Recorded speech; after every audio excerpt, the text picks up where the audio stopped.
Bienvenue Sébastien. Merci Stéphane.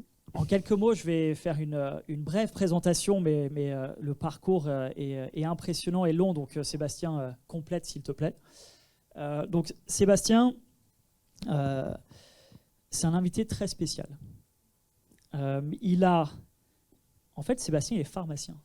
Donc qu'est-ce qu'il fait ici? Qu'est-ce qu'il fait avec nous? Sébastien est pharmacien de formation et il a démarré, pas forcément pharmacien, corrige-moi si je me trompe, mais tout de suite dans la partie plus business de groupe pharmaceutique. Et donc a pu, sur je pense les 15 premières années de ta carrière, gravir les échelons de super groupes pharmaceutiques dans le monde entier, ce qui t'a emmené en Asie.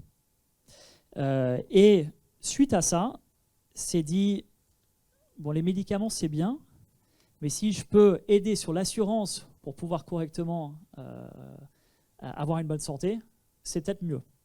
Et donc, a basculé dans le monde de l'assurance liée à la santé.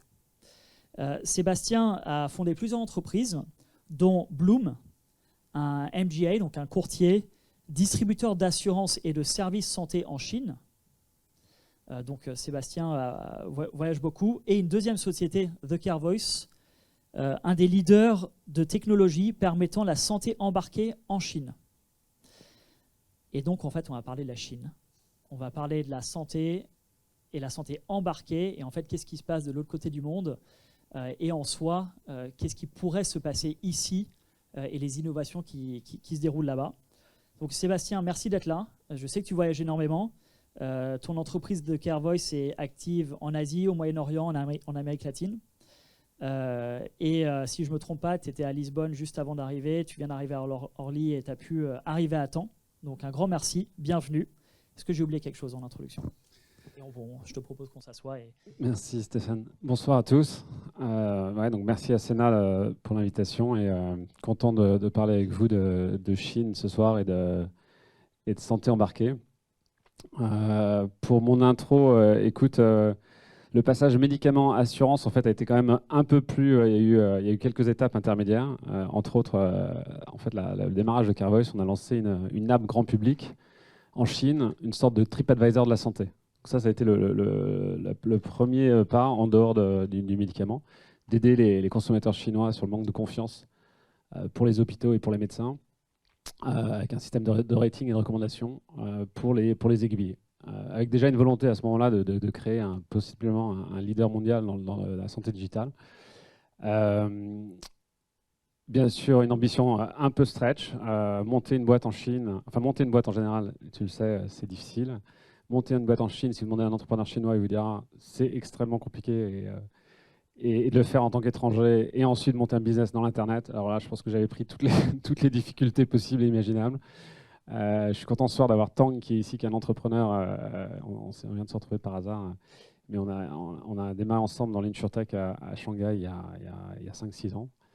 Et effectivement, à un moment donné, il a fallu trouver un modèle qui était un peu plus scalable, un peu plus gérable. Et c'était le pivot dans le domaine de la SurTech. Ouais. Donc ça, on va en parler un peu plus. Écoute, avec plaisir. Donc, avant de rentrer dans le vif du sujet de tes activités, du marché en Chine, ce qui est en train de se passer là-bas, donc vraiment une première question qui est plutôt simple. La Chine, tu viens de le décrire, on en parle tous, une grande opportunité, mais incroyablement compliquée. Donc pourquoi tu l'as fait? Pourquoi j'ai démarré en Chine? Effectivement, déjà j'étais sur place, quoi. Donc je suis parti là-bas pour un grand groupe pharmaceutique.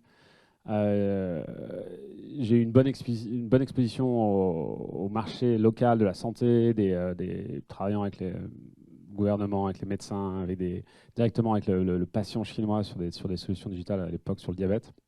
Donc ça m'a donné une bonne exposition. Et donc de voir qu'il y avait effectivement un certain nombre de problèmes sur le marché. Mais ce qui m'a poussé, c'était à la fois la taille, l'opportunité Chine. Et on peut en parler, je pense, davantage. Mais c'est vrai que juste si on regarde la classe, on va dire classe moyenne supérieure, c'est 150 millions de personnes qui gagnent en gros 8 000 à 10 000 euros par mois. Juste vous ciblez cette population-là, qui représente 10% de la population chinoise, grosso modo. c'est 3 fois la France, concentrée de gens qui sommes comme vous et moi ce soir. Donc voilà, l'opportunité et un dynamisme entrepreneurial en Chine qui est bien sûr incroyable, avec énormément de succès. Et donc voilà, l'envie de démarrer là-bas, dans ce contexte-là, bien sûr en minimisant les difficultés que j'allais rencontrer. Ok, donc malgré les difficultés, l'opportunité et l'excitation, on y va, quoi. Et donc si maintenant on rentre dans le concret, donc imagine dans cette salle, on a un grand nombre d'entrepreneurs, ou imagine si Sénat souhaitait se lancer en Chine, est-ce qu'on peut rentrer dans le pratique? Toi, tu as déménagé là-bas il y a 11 ans, tu as démarré tes sociétés après ça, tu étais arrivé avec le groupe pharmaceutique. Comment on démarre? Comment tu t'es senti quand tu étais là-bas et comment on se lance? C'est sûr que en arrivant sur place, on ne se dit pas qu'on va monter une boîte le lendemain. Je pense qu'il y a un cheminement pour être capable de se lancer dans une aventure entrepreneuriale en Chine. Et même si vous avez monté un business ici en France et que vous vous dites tiens, est-ce qu'il n'y a pas un business pour moi ou créer une activité là-bas, il y a un vrai temps d'appréhension et essayer de comprendre ce qui s'y passe. Et pour moi, ça a duré grosso modo 3 ans sur place. Mais les premiers moments, forcément, sont des moments où on voit le gap culturel. Je suis arrivé en Chine, j'étais dans une unité où on avait 2000 personnes sur le terrain qui voyaient les médecins dans les hôpitaux pour présenter des médicaments sur le diabète. Quasiment une semaine après être arrivé, je me suis retrouvé avec la force de vente, les 200 managers dans une grande salle de plénière. On présentait les campagnes, etc. Toutes les slides en chinois, tout le monde parlait que chinois, à part un peu l'équipe marketing qui avait un peu une base d'anglais. Donc déjà rien que ça, on se dit bon, ça va être compliqué d'imprimer, d'avoir une influence sur ce marché, même malgré tous les différentes gaps. Donc ça, c'est vraiment le choc un peu voilà, on est dans un monde où c'est un peu hermétique, quoi. C'est-à-dire voilà, n'importe quel slide, on comprend rien, les gens parlent, on comprend rien. Donc ça, d'emblée, on se dit, allez, on va faire du chinois, on va essayer d'apprendre le chinois, et ça aussi, ça prend du temps, mais on va dire après 6 mois, on commence à passer un peu de temps. Et après 11 ans, tu parles chinois? Je parle chinois, alors mes filles parlent bien mieux chinois que moi, elles sont nées là-bas, donc elles se moquent souvent de nous, mais oui, on parle chinois. On vient de prendre une nounou, on s'est installé à Bruxelles il n'y a pas longtemps. On vient de prendre une nounou chinoise qui est à Bruxelles depuis 2 ans. Elle ne parle pas anglais, pas français. Donc voilà, ça nous garde dans le bain de la langue. Mais oui, je parle chinois. J'ai pitché la boîte en chinois quand j'ai commencé, etc. Donc ouais, ça aide. Mais ça sera jamais suffisant. Donc ça crée plutôt des situations, on va dire, des quiproquos. Et entre autres, assez tôt, en fait, dans mon arrivée en Chine, je me suis retrouvé à devoir travailler avec le gouvernement, le ministère de la Santé. En fait, j'avais des premières missions, c'était autour de créer un programme de formation pour tous les professionnels de santé de premier recours qui aident les gens avec le diabète, parce qu'il y avait des gros manques de professionnels de santé. Donc, on avait une ambition de créer environ 30 000 professionnels avec vraiment une bonne base pour accompagner les patients quand ils ne sont pas à l'hôpital. En faisant ça avec 500 leaders, nouveaux leaders dans le domaine du diabète, avec à la fois les grands professeurs chinois, des grands professeurs américains, et ça sous l'égide du gouvernement. On était, voilà, Sanofi, donc le boîte pour laquelle je travaillais, finançait ça, un coût de 2-3 millions par an d'investissement. Voilà, tous les 15 jours, j'allais à Pékin, j'allais discuter avec les gens du gouvernement pour déployer ce programme. De temps en temps, on s'est retrouvés, alors je sais pas, je crois que tu as une photo, Rodolphe, là-dessus, mais de temps en temps, voilà, on se retrouvait dans des réunions plutôt formelles, protocolaires. Donc ça, c'était pas les réunions de travail, mais de temps en temps, on avait ce type de protocole où forcément, tu essayes de connecter un peu, de parler un peu chinois, etc.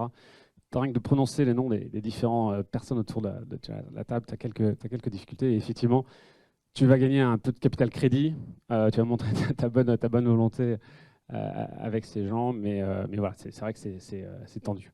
C'est tendu et il faut passer par là pour à un moment donné pouvoir te dire ok, j'ai fait ça, maintenant j'arrive au moins à pitcher la boîte, je peux parler avec mes clients en chinois, je peux avancer, je comprends un certain nombre de choses, mais voilà, il faut un peu de temps.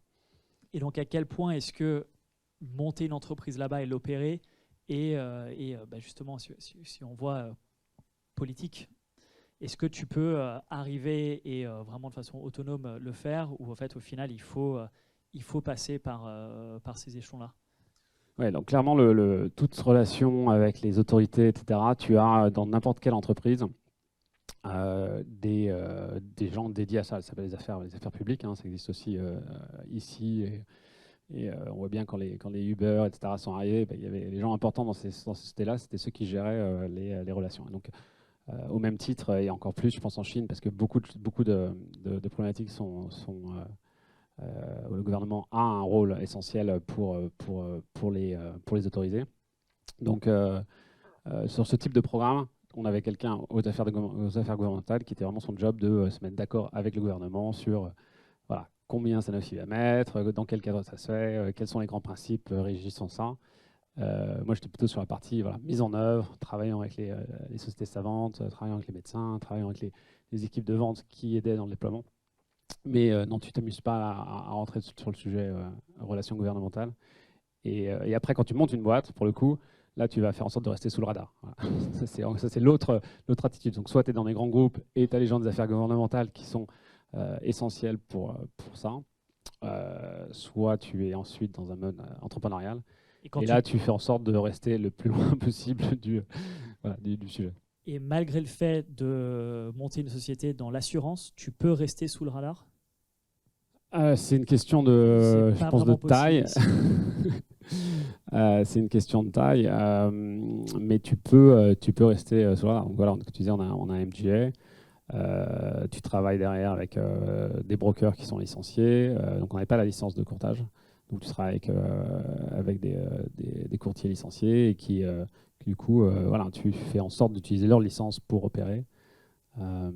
Mais je pense que ça va tant que tu es en dessous d'une certaine échelle. Dès que tu vas être... le problème, c'est que l'échelle en Chine, le seuil est très très haut.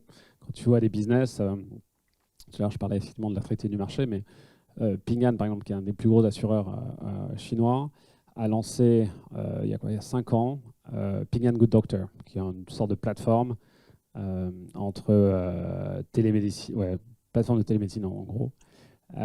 Sur leur série A, ils ont levé 500 millions d'euros sur une série A. Cette boîte, depuis, a fait une IPO, ils ont 400 millions d'utilisateurs. Donc voilà, ça c'est le type de scale où là, tu es vraiment t'es visible. Mais avant d'arriver là, tu peux déjà t'amuser beaucoup. Donc notre MGA, maintenant, on a 15 000 assurés sous la marque Bloom. Ça fait à peine 8 millions, 10 millions de primes d'assurance. Ça reste une bonne taille, mais c'est microscopique à l'échelle de la Chine. Bien sûr, et si je ne me trompe pas, il y a plus de 50 villes avec plus de 2 millions d'habitants. Donc effectivement, tu as plus de 50 paris là-bas. Donc c'est vrai que si tu fais un business de cette taille-là, tu es encore sous le radar, mais pas pour longtemps. Je peux te l'espérer, on peut espérer. Et donc, si je comprends bien, ça va jusqu'au moment où ça ne va plus. Et on parlait en préparation de cet échange de la donnée. Et donc en assurance, forcément, la donnée, élément critique pour chaque acteur dans la chaîne de valeur, et régie en Europe avec la RGPD. Donc on est dans un monde assez challenging ici, où on doit échanger de la donnée avec nos partenaires. Il y a des choses qu'on n'a pas le droit d'échanger et tout le monde veut de la donnée. Donc c'est assez compliqué à naviguer. Et tu me disais qu'en fait, en Chine, c'est complètement différent. Tu peux nous parler un peu de la donnée en Chine et pour qu'on puisse comprendre l'opportunité que c'est et à quel point c'est différent par rapport à ici? En fait, je pense que le sujet qu'on a abordé ensemble était autour d'entre autres des plateformes SaaS. Quand on est une entreprise qui a des logiciels et vendons des logiciels à des tiers, donc dans notre cas à des assureurs. Mais c'est vrai pour n'importe quelle entreprise SaaS. La valeur de l'usager, donc le client de l'assureur, on va dire, qui va bénéficier des solutions logicielles, eh bien, elle est complètement renversée. C'est-à-dire que si l'assureur en question vous donne accès à ses clients et vous allez pouvoir lui amener du service, eh bien, quelque part, leur logique serait bah, ce n'est pas lui qui va vous payer pour amener du service, c'est vous qui allez finalement monétiser sa base d'utilisateurs. Vous allez l'aider, il va vous dire, OK, moi je veux bien acheter ton SaaS, je veux bien te donner accès à mes clients, mais je vais te l'acheter pas cher ou voire je ne t'achète pas du tout. Mais par contre, tu peux faire de l'argent sur ma base client. Tu vas pouvoir leur vendre d'autres services. Tu vas pouvoir amener, cross-seller des produits. Tu vas pouvoir, et donc, ça change complètement la logique finalement de monétisation. Et c'est lié à voilà, la valeur de la data et de mes clients et comment finalement je peux laisser des tiers y accéder et monétiser cela. Et tu penses, donc là on dévie un tout petit peu de notre script, mais je réagis, tu penses que dans un monde où on ferait tout de même attention à la RGPD, c'est une opportunité future, donc par exemple un assureur qui travaille avec des entreprises comme la tienne, tout en restant RGPD compliant, arriverait à monétiser finalement, un assureur, un réassureur ou autre chose, arriverait à monétiser sa donnée? Écoute, nous on est en tant que tech et on travaille plutôt avec des grands groupes internationaux. On a été très tôt GDPR compliance, voilà, on passe les process les plus stricts en termes de compliance par les assureurs et dans ce cadre-là, ça fonctionne. L'exemple le plus, on va dire, pertinent, c'est avec AIG, donc un gros assureur américain. Ils ont un petit book, ils ont un book de en gros 50 000 assurés qu'on sert. On a aidé AIG à amener sur une interface mobile toute une offre servicielle santé qui sont pour certains pris en charge dans la prime d'assurance. Ça peut aller de une téléconsultation, faciliter la prise de rendez-vous avec des experts, voilà, différentes natures, faciliter un check-up, etc.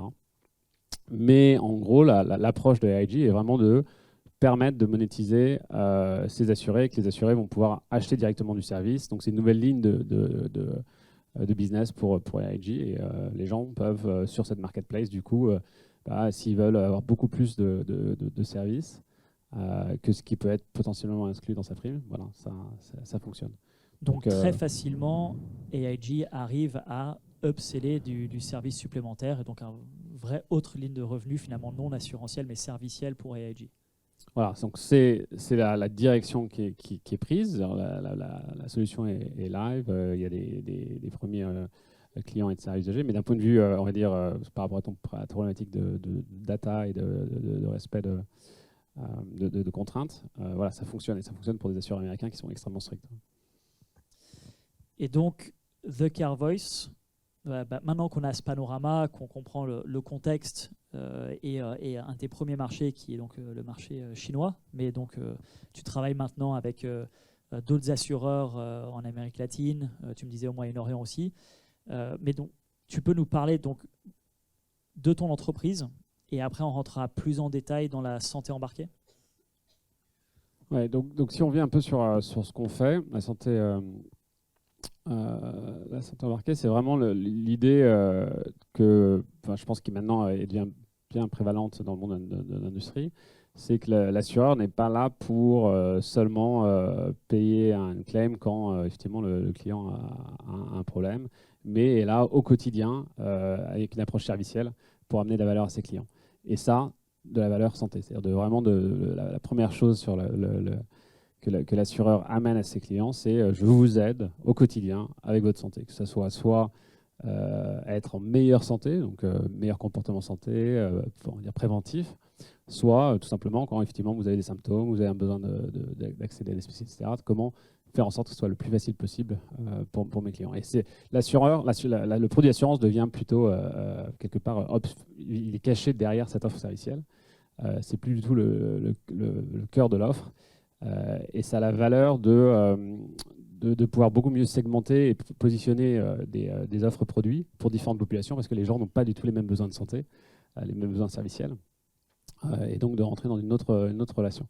Bien entendu, derrière, ça c'est fait pour plus vendre, parce qu'au lieu de vendre juste une assurance, plus du service et c'est plus attractif, mais aussi de créer une relation client au jour le jour, donc de garder la rétention client, et puis après de mieux comprendre ces profils des assurés, le profil de risque, et puis influencer, bien entendu, à un moment donné, sur la claim, sur ce qui peut se passer.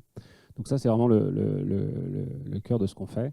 Et on amène nos solutions sur mobile dans les apps des assureurs Et et donc, où est-ce qu'ils veulent engager leurs clients. Et on a souvent envie d'ajouter des services à l'offre créée par un courtier ou à l'offre créée par un assureur si l'assureur vend en direct. Mais ce qui est le plus difficile, c'est l'intégration, le fait que ça marche, quoi, que l'assuré puisse facilement accéder à ce service. C'est ça que ton entreprise permet. Ça devient très facile pour l'assuré final de justement accéder à tous ces services. Oui, c'est ça. C'est que le fait d'avoir opéré en Chine, on est dans des marchés où le mobile est vraiment partout et les gens sont habitués à accéder à n'importe quel service. Voilà, c'est instantané. Donc ça force naturellement à créer des expériences clients qui soient extrêmement simples, qui soient complètement intégrées, où vous n'avez pas, si vous avez accès, je sais pas moi, à un service de télémédecine, un service pour vous accompagner sur votre stress, etc. C'est que voilà, en un clic, vous avez compris en fonction de quel est votre profil, quel est votre intérêt, qu'est-ce que vous voulez, votre problématique, directement vous avez accès à ce service-là sans avoir de problème de login, tout est seamless comme on dit en anglais. Donc ça, mais ça reste quand même une nouvelle tendance pour les assureurs de faire ça, de rentrer dans cette logique-là. Alors tu me posais la question en dehors de Chine, mais je pense que vous avez tous peut-être entendu parler de ce qu'a fait Generali ici avec Vitality, un programme d'engagement santé, qui en fait était un peu le début de cette combinaison de serviciel, santé et assurantiel. Et ça remonte à, je sais pas, une dizaine d'années. Ça vient d'un assureur sud-africain, Discovery, qui a créé ça au départ pour l'Afrique du Sud et qui ensuite a licencié son programme Vitality dans le monde entier à différents assureurs. Generali ici en Europe, Ping An en Chine. Et ça, c'est vraiment autour de la problématique plutôt d'activité physique. Le plus vous êtes actif physiquement, le plus vous allez être récompensé, avoir des discounts sur vos primes. Donc c'est on va dire, très limité en termes d'offres. Ce qui a beaucoup changé sur les 3 à 5 dernières années, c'est ce boom de santé digitale où il y a maintenant effectivement plein de technos qui sont intéressantes pour aider les gens au quotidien avec leur santé. Et donc comment en tant qu'assureur ou courtier, vous pouvez amener une combinaison de services qui va être pertinente pour les différentes populations de clients que vous servez.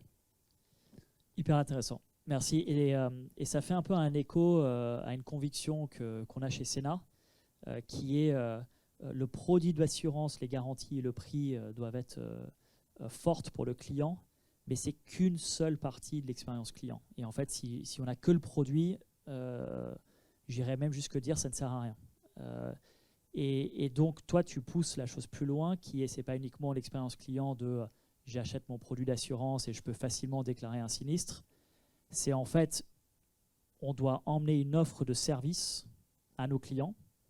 Et il se trouve que dedans, il y a un produit d'assurance pour payer une partie de ces services. Mais finalement, ma campagne marketing, c'est du service, du service, du service. C'est là où tu vois avancer le marché. Exactement, ouais, exactement. Et je pense qu'en Chine, ça a démarré déjà depuis en Asie, probablement avant des marchés plus matures, parce que à la fois ces marchés qui sont beaucoup plus dynamiques, en très très forte croissance, donc ça veut dire qu'il y a un train d'innovation et donc les acteurs avancent et n'ont pas le choix d'avancer. Le besoin autour de la santé est plus fort, c'est-à-dire que souvent c'est des marchés où l'accès aux soins est plus difficile, où les gens se sentent un peu plus en besoin d'être accompagnés. Mais ce sont aussi des problématiques qu'on voit qui sont de plus en plus prévalentes aussi sur les marchés matures. Et c'est une question juste de temps pour que les marchés matures se mettent à adopter ça. Nous, on travaille maintenant avec principalement 5 grands groupes d'assurance comme Prudential, MetLife, Generali. Et on travaille avec eux sur un certain nombre de marchés émergents, comme tu disais, jusqu'en Amérique latine. Parce que ce sont des marchés qui sont beaucoup plus rapide d'exécuter, c'est des marchés qui sont captifs, avec une volonté d'amener maintenant ça sur des marchés matures. Là, j'étais juste aujourd'hui au Portugal avec un grand groupe d'assurance européen qui ont 30% de part de marché en assurance santé au Portugal, donc autant dire qu'ils sont très gros. Et ils ont déjà une offre intéressante servicielle. Voilà, ils veulent passer à une autre étape. Elle n'a pas encore devancé le produit d'assurance. Pas encore devancé, et d'un point de vue aussi digitalisation, ils sont encore, c'est encore pas au niveau de ce qu'on peut voir en Asie. Donc ils sont très intéressés pour travailler avec nous. Et puis surtout après, c'est un point d'ancrage pour leurs autres marchés. Ils veulent répliquer leur savoir-faire. Donc nous, on va les accompagner à upgrader toute l'expérience digitale, client, unifiée, et puis ensuite de pouvoir les accompagner sur d'autres marchés, et entre autres en Asie. D'accord, super, merci. Si on revient sur le plan humain, bon, on parle un petit peu de la Chine, culture passionnante et très différente de celle que nous on connaît ici. Là, je parle de l'humain dans l'entreprise, hein, dans l'entrepreneuriat, dans tes équipes. Est-ce que tu peux nous en parler un peu, parce que tu as aussi des équipes en Europe. Comment est-ce que tu as fait ce pas et quelles sont les grandes différences? Et après, bien sûr, on va parler des clients. En fait les fondamentaux de management en Chine sont extrêmement différents. C'est-à-dire que c'est souvent assez dirigiste. Le patron, le laoban, comme on dit en chinois, voilà, il dit et les gens exécutent. Ce qui fait que dans un certain nombre de contextes d'entreprise, il y a très très peu de feedback. Et ça peut être un souci, parce qu'effectivement, le patron, évidemment, n'est pas omniscient. Et sans cette culture d'ouverture, de feedback, et puis quand on parle d'un patron, c'est peut être aussi des patrons d'unité dans l'entreprise. Donc du coup, les gens peuvent ne pas se parler ou peuvent se parler. Donc ça, on va dire, c'est plutôt le modèle traditionnel chinois qui fait que ça peut être compliqué dans un certain nombre d'entreprises. Dans toutes les entreprises tech chinoises, comme entendu parler souvent des Tencent, des WeChat, etc., je veux dire, ils ont éclaté quand même pas mal ce modèle-là. Et forcément, quand on est une entreprise plutôt internationale, on est 3 cofondateurs, on a tous des backgrounds plutôt internationaux. La culture qu'on a développée au sein de la boîte était une culture beaucoup plus, voilà, comme on peut le voir ailleurs, beaucoup plus ouverte, et voilà, ligne de management flat, tout le monde peut avancer, etc. Mais là où c'est vraiment excellent, enfin, en tout cas l'expérience d'avoir monté une boîte en Chine était vraiment très forte pour ça, c'est l'agilité des équipes chinoises, l'efficacité des équipes chinoises. C'est-à-dire que la logique est plutôt à faire à travailler. Alors nous, on n'est que sur des plans à 12 semaines, grosso modo, 3 mois. Tous les 3 mois, on a des plans et on revoit ça toutes les 4 semaines, on réajuste. En général, les gens, il n'y a pas de planification beaucoup plus loin, donc ça a aussi ses limites. Mais voilà, c'est plutôt tu avances bien en tête et tu ajustes au fil du temps.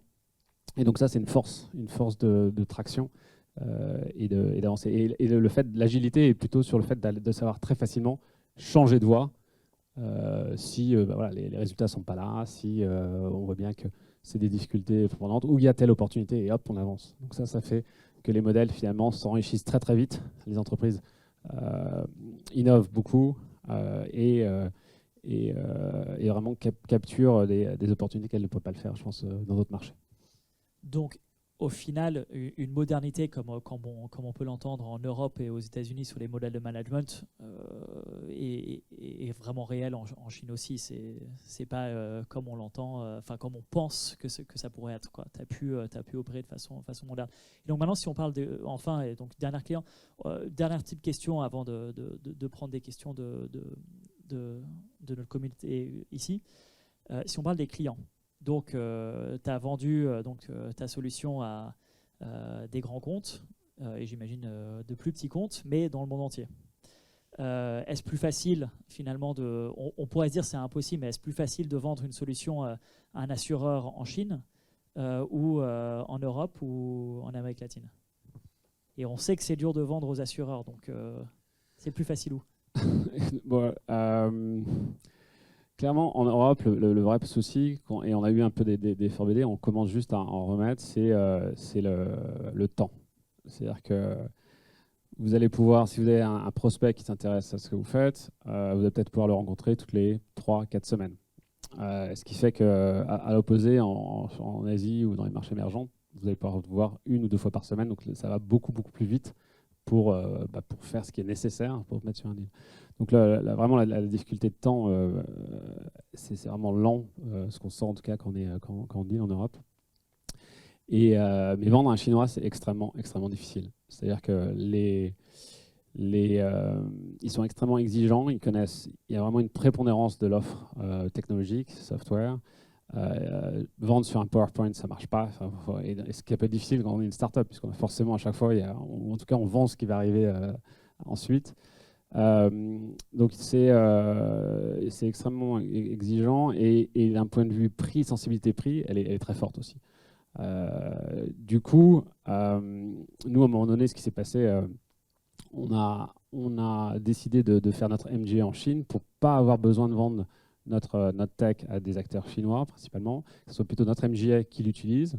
En revanche, à l'étranger, et entre autres sur les autres marchés émergents en Asie, dans ce qu'on a mentionné, on est plutôt sur des prix où on va vendre 4-5 fois plus cher que ce qu'on vendrait en Chine. Et on reste quand même sur des dynamiques de marché, en tout cas dans les émergents, très, voilà, ça avance vite. Là, on fait des super trucs en Amérique latine avec Prudential. Au Moyen-Orient, on avance aussi assez bien. Donc voilà, on a hâte de pouvoir aussi trouver des façons d'avancer plus vite en Europe, mais pour l'instant, c'est pas encore ça. C'est dur, donc nous sommes les plus lents. Voilà, pour On a l'instant, fait le tour du monde et nous sommes les plus lents. pour l'instant, c'est le cas. Mais je pense qu'il y a des facteurs à la fois. Les marchés sont probablement plus gros, plus établis. Le changement, voilà, prend plus de temps. Donc c'est maintenant, il faut y aller. Un grand merci, Sébastien. Vrai panorama de l'opportunité entrepreneuriale en Chine, c'est énorme, c'est loin, mais visiblement c'est possible. Sur la santé embarquée aussi, et notamment sur l'importance des services qui vont devenir, et nous le pensons aussi chez Sena, la qualité de l'offre, pas l'offre assurantielle, mais l'offre globale de comment on s'occupe d'un client, encore plus importante que le produit d'assurance. Et in fine, qu'il faut qu'on se bouge un peu en Europe pour arriver à moderniser nos produits, quoi, et moderniser nos offres. Est-ce qu'on a des questions dans le cinéma pour Sébastien, si présent, ou des commentaires? Ou est-ce que quelqu'un a déjà parti entreprendre en Chine et nous dira non, c'est faux? Rodolphe, tu veux le micro? Merci Sébastien. Moi, j'avais une petite question. J'avais lu des articles à l'époque qui parlaient de rapt de CEO. Les gens kidnappaient Jack Ma. Et tu vois, pour nous, c'est comme si on kidnappait Henri de Castries. Tu vois. Il revient avec des hématomes 3 semaines plus tard et dit bon les gars, ça se passe bien, mais je vais quand même vous présenter Jacques de Peretti. Est-ce qu'il y a des sujets comme ça et est-ce que c'est des choses que tu as vues? Donc ça, c'est une réalité. Hein, c'est une réalité pour les dirigeants d'entreprise. Est-ce que c'est pour ça que tu es ici ce soir? Écoute, depuis que j'ai quitté la Chine, je dirais qu'il y a une épée de Damoclès en moins, parce que quand tu es entrepreneur, forcément, tu prends des risques, tu as un certain nombre de choses, donc tu sais que tu peux être exposé. Justement, il y a dirigeants d'entreprise, sportifs, on a entendu un certain nombre de choses, et c'est une réalité. Le fond de ça, c'est souvent, en tout cas, moi je vois ça d'un côté un peu bienveillant, et alors souvent les gens disent tu as passé trop de temps en Chine, mais c'est souvent que c'est vraiment pour remettre les gens dans le cadre, et entre autres, voilà, il y a une. C'est sûr que ça recadre. Ça recadre. À un moment donné, voilà, tu sors, c'est assez pause. C'est comme sur un terrain de hockey, tu vois, on te met en pause pendant quelques temps, tu réfléchis. Quand on est sur des marchés comme la Chine, en fait, il y a une vraie volonté à laisser l'entrepreneuriat aller, à déréguler, jusqu'à ce que les gens vont trop loin. Et quand ça va trop loin, c'est là où le coup pourrait tomber. Et ça peut faire mal. Il y a eu tout un crackdown là, sur la tech chinoise depuis maintenant, ça fait un an et demi que ça dure, du gouvernement, parce qu'ils ont pris, les techs locales ont pris une position beaucoup trop forte, un peu comme ce qui se passe, qu'on entend ici avec les GAFA, etc. Mais ils le font pour de vrai, là. Je veux dire, ils les mettent à genoux pour de vrai. Donc tu as ce risque-là. Juste dans notre communauté internationale, il y a eu, je ne sais pas, certains d'entre vous s'en souviennent peut-être, mais il y a 3-4 ans, il y avait une boulangerie qui a été directement exposée pour une histoire de date. Donc les farines qu'ils utilisaient, elles n'étaient pas périmées, mais il y a une date qui est best before, donc une espèce de période intermédiaire. Et une partie du management a été un petit peu en prison. Une personne qui était GM s'est retrouvée pendant 3 ans, pas pouvoir sortir de Shanghai, pendant 3 ans, une Française. Voilà, donc c'est des choses où voilà, tu es entrepreneur en Chine, tu te dis, donc nous, les sujets, c'est plutôt sur la data, parce qu'il y a une régulation en Chine, ils font attention, et surtout depuis 2-3 ans, ils font beaucoup plus attention. Donc de temps en temps, on avait par exemple des gens du gouvernement qui appelaient mon CTO, enfin qui nous appelaient pour savoir un peu, on avait l'impression que c'était des ballons d'essai, quoi. Ils voulaient un peu comprendre comment on faisait, et mon CTO qui est en première ligne, il dit, ah tiens, je viens d'avoir encore un coup de fil du gouvernement, je leur expliquais ça et ça, bon, ils ont l'air d'être satisfaits. Je vais continuer à gérer. Voilà, maintenant, je suis content de ne pas être sur place s'il y avait un souci. Donc finalement, le contrôle de la CPR, ça va. D'autres questions? Bon, ben, un grand merci Sébastien. Ah si, pardon. Bonjour, Stéphane Saval. Très intéressant votre discours sur notamment l'assurance embarquée. L'assurance embarquée, donc on est bien d'accord que c'est la mise en place d'une offre de service avec derrière de l'indemnisation sur un programme, quel qu'il soit. Ça peut être de la santé ou autre chose.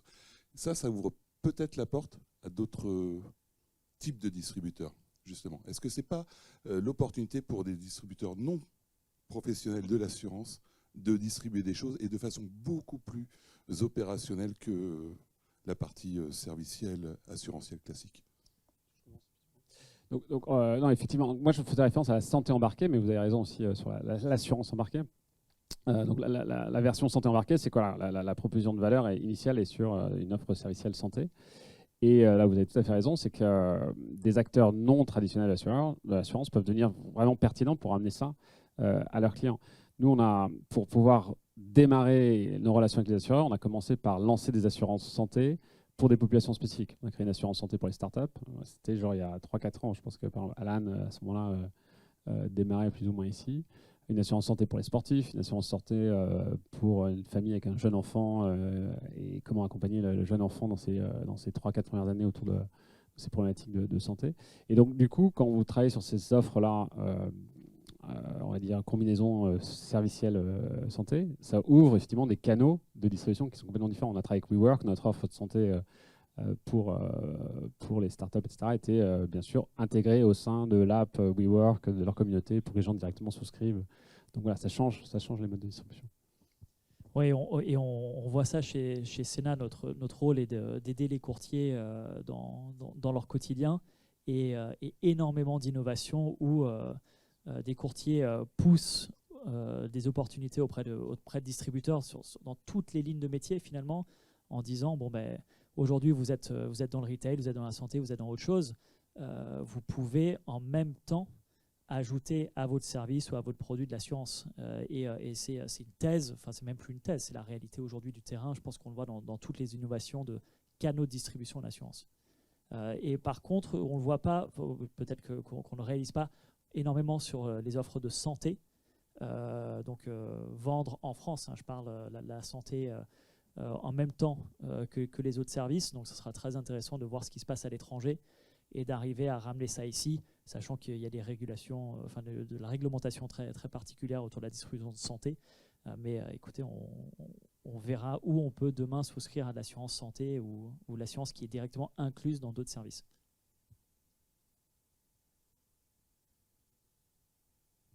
Bon, mais merci beaucoup Sébastien. Merci à vous, merci Bravo. à toi.